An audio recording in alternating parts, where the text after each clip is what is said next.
the 15-foot warp wall, which is the warp wall looks pretty tough here. I haven't gotten to play on it yet, but it definitely looks like a more tricky warp wall than we've seen in other competitions.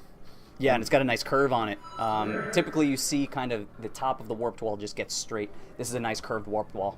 Yeah, and then we have the 15th obstacle is the wing nuts, which I'm really excited. I really hope a lot of competitors get there. I was hoping to see somebody there early on. But it's going to be a great obstacle to kind of see. And then they're going to finish with the invisible ladder. Which is amazing. Is that what you were about to say? Yeah, it's so awesome to have that at the very end of a long course. A really legit setup here where you're going to do your invisible ladder, pull up through the hole in the ceiling, the way they have it on the show, and hit the buzzer at the top. Oh, so we have a couple of comments. So nobody's gotten through this course yet. This course is extremely easy for an N&L course. So I think Backyard Ninja Warrior, I think it's a little deceptive. I think it's a little bit tougher than it looks because everything is very pumpy. And at the very end, it gets pretty technical with the wing nuts and then the invisible ladder. So I wouldn't be surprised if we see some pump out fails later in the runs. Yeah, it's got to seem different watching it on the screen. I can tell you that I'm here, and I had a chance to play on some of the obstacles last night, just being in the gym because they had an open gym, and some of these things are really tough. Well, I think what people don't realize is the powder-coated metal gives a different grip. It's Absolutely. not the same as some of the other stuff. And actually, that's something that I personally struggle with a little bit because I get sweaty palms, and I know some competitors just don't have that issue at all. Powder-coated stuff, if you've got a little bit of moisture, you are in trouble. You've got to grip super hard to stay on it. And then it makes these tough upper body courses that much harder. Right.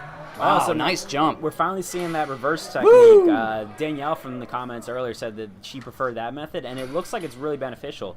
This guy's going through much quicker than the other competitors. Yeah, he's got a nice time here. He's looking strong. Nice early dismount, making it.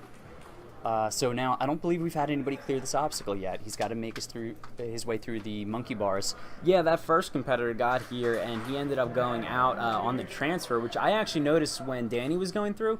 It's a pretty high reach from that second ring to the bars, so it's going to make it a little bit tougher for competitors. Yeah, absolutely. So it's a little bit tricky because of the angle that it's at, and then the bars spin, and you can see he's getting a little bit of circular motion coming into it because those rings do swing in all different directions. They're just on one pivot, one axis point.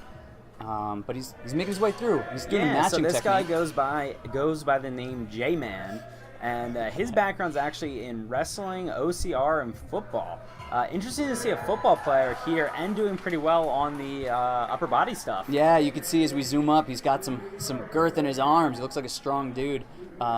So yeah, typically football players, you're putting on mass so that you can I picture tackle. them as huge 200-pound guys. I mean, this guy looks like he's coming through. in maybe like 160, 170. Yeah. But clearly doing pretty well. And our first view of the broken bridge of blades. Let's see how he does. What do you think? I think the best technique would be to run straight down the middle. Yep. I think going to the outsides would make it tough. Bam! Nailed it. Nice and easy. Beautiful. You could see how much they tilt, though. I mean, those things, there was no hesitation in those things just moving right away as he was going through. So if you do delay, if you attack that half-heartedly, you may have a problem with it. And there's the 12-foot warped wall. Nice. And now switch the angle over to the trampoline. So now he's got a tramp jump and grab a trapeze bar. Trapeze bar is one of those things that can slow you down if you don't get your lache going early on. If you don't keep your momentum, you might have to take an extra swing or two. So I feel like competitors, new competitors especially, don't realize the benefit of really attacking the trapeze bar. Because if you come into it soft and you don't have any swing, it's that much longer to build up your swing. Exactly. But if you come into it with momentum going forward, it's going to be that much easier to pump a swing and to get to that ledge. Right. So the forward momentum is what's really going to help here. So he didn't have too much of it, and here you go. He's a good example. He's going to need to swing at least 2 more times, I think. But he's building up a good lache here. Like, pretty he clearly good, has decent technique. I'm working it. Nice! Ooh, he came into that one a little outstretched, though. Oh, yeah, made me a little bit low. nervous there. A little low. You can definitely see the Nice. fatigue starting to set in now. Yep, he's taking his time, walking down the slope He's definitely slowly. looking tired, and you can see that he's shaking out here. Jeremias coming in, showing us the rest of the course. I appreciate it, Jeremias. I like this. So now he's got to swing on that rope, catch the salmon ladder bar, and then transfer up 3 rungs. This is a really cool variation of the salmon ladder. I like this. So a couple of the comments coming in, they're asking if we're going to be doing any more of these YouTube live streams.